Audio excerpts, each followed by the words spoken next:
All right, after looking at spermatogenesis, now we get into another type of gametogenesis, which is oogenesis. What is oogenesis? It's a type of gametogenesis that takes place in females, where the female gametes are formed, right? Good. So the female gametes, which we call, or gamete in this case, which we call the ovum, the formation of the ovum.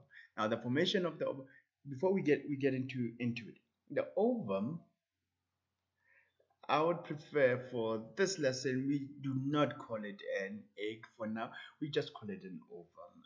Yeah, an egg we saw when we did reproductive strategies. An egg is an amniotic egg, and the ovum is not particularly an amniotic. The ovum is not particularly an amniotic egg, but semantics.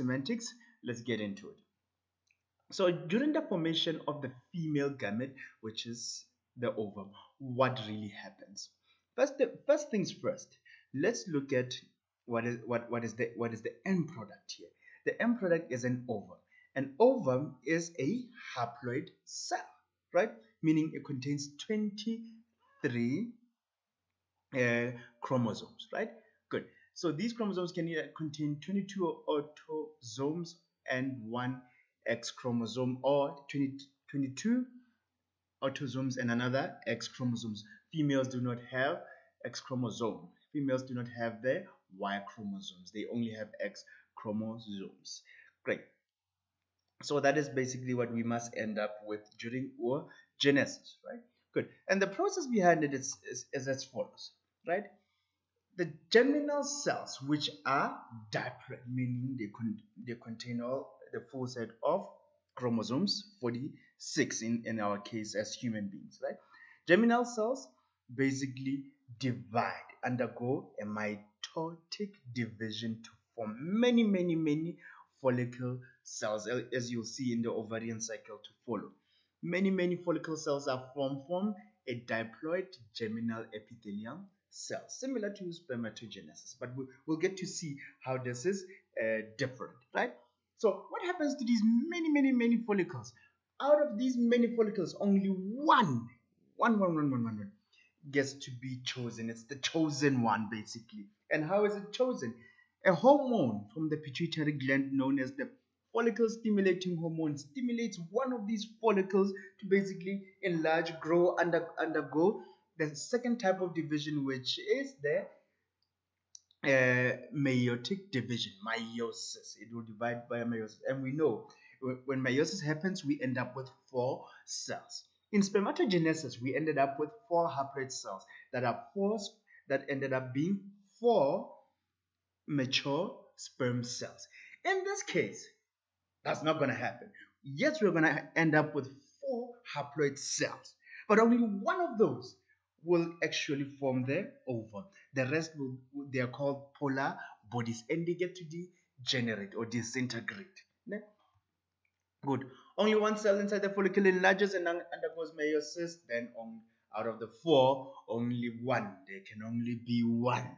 I don't know if somebody remembers the series called Highlander, Duncan MacLeod. There can only be one. So the ovum is like that. Out of the 4 haploid cells that are formed from the follicle, only one is the ovum and forms the mature ovum. The rest, they will degenerate, right? Great. Now I think we can get into it. Let's represent this diagrammatically. English bundles are getting depleted here. So let's look at oogenesis in a diagram. Oogenesis.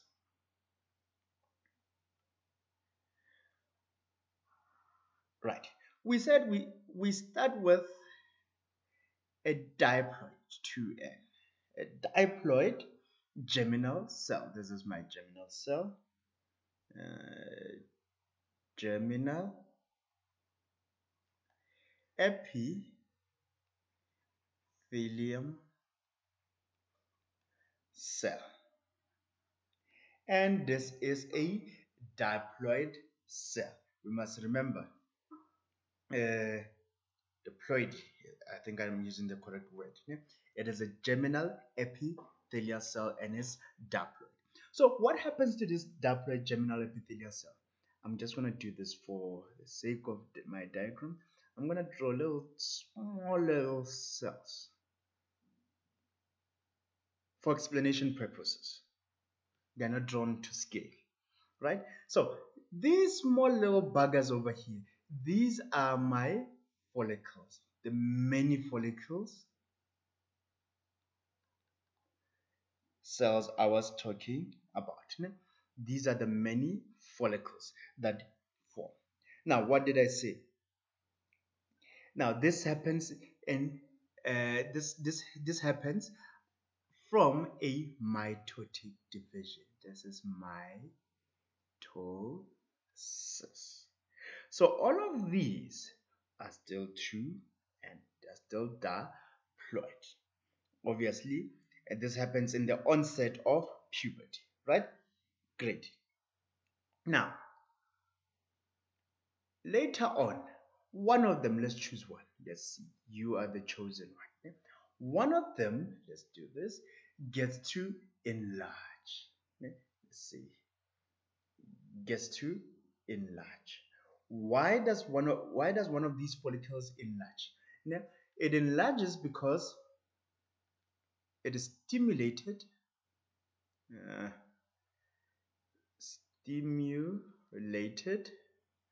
by FSH from the pituitary gland. Now it stimulates this once you hit puberty.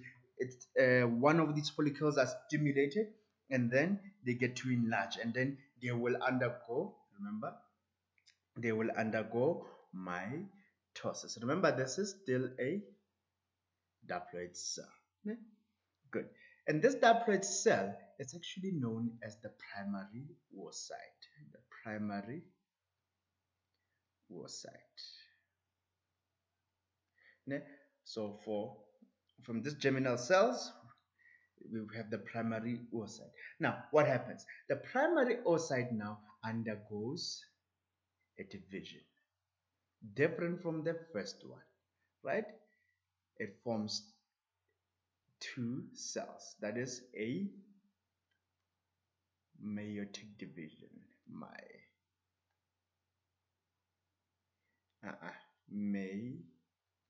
Meiosis 1. It undergoes meiosis 1. As it undergoes meiosis 1, what do we end up with?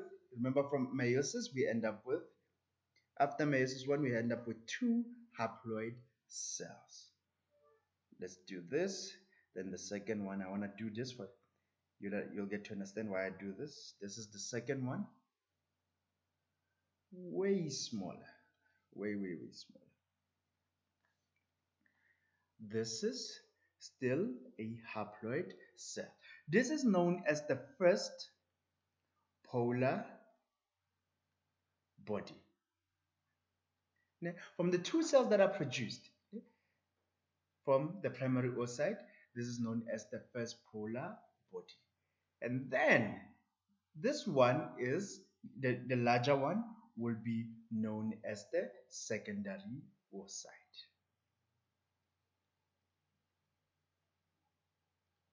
Remember, I told you that during oogenesis, only one gets to become, out of the four, gets to become what? Gets to become the ovum. We are working towards that part. Ne? Good. Then, obviously, if there's meiosis 1, there must be meiosis 2. Right? Good. Then meiosis 2 takes place.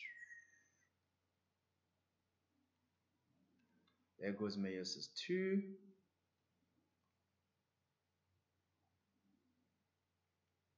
This is meiosis 2.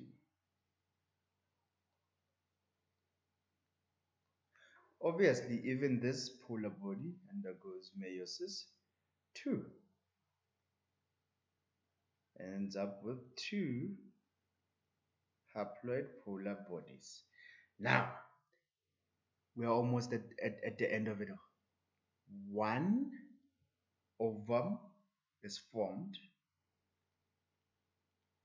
After this, And then we have what we call the secondary polar body. Now this is the secondary polar body. All of these are polar bodies. Three of these are polar bodies, and then they get to degenerate. Like only one will form a mature ovum. And that's about it. Are we together? So that's basically what happens during oogenesis. For us to end up with what? For us to end up with just one ovum from actually three haploid cells. From four haploid cells, only one gets to form a mature ovum. Right, let's get back to this. Then, that mature ovum that we were talking about, let's look at what the structure of the mature ovum. So, the nucleus of it obviously has 22 autosome and one sex chromosome, which is X. It can only be X and nothing else. Then it has a cytoplasm. Just like any other cell, it needs a cytoplasm. The cytoplasm will basically work in nourishing the egg. Then notice that around the cell, you have these other small little cells with very prominent nuclei. These are follicle. These are the other follicle cells. And then after those follicle cells, we have a jelly-like layer, a layer of jelly. What is it used for? For protection for the early developmental stages of the fertilized egg, right? So this is basically the function of that jelly layer. So that is oogenesis in a nutshell. Now we're gonna get into another chapter.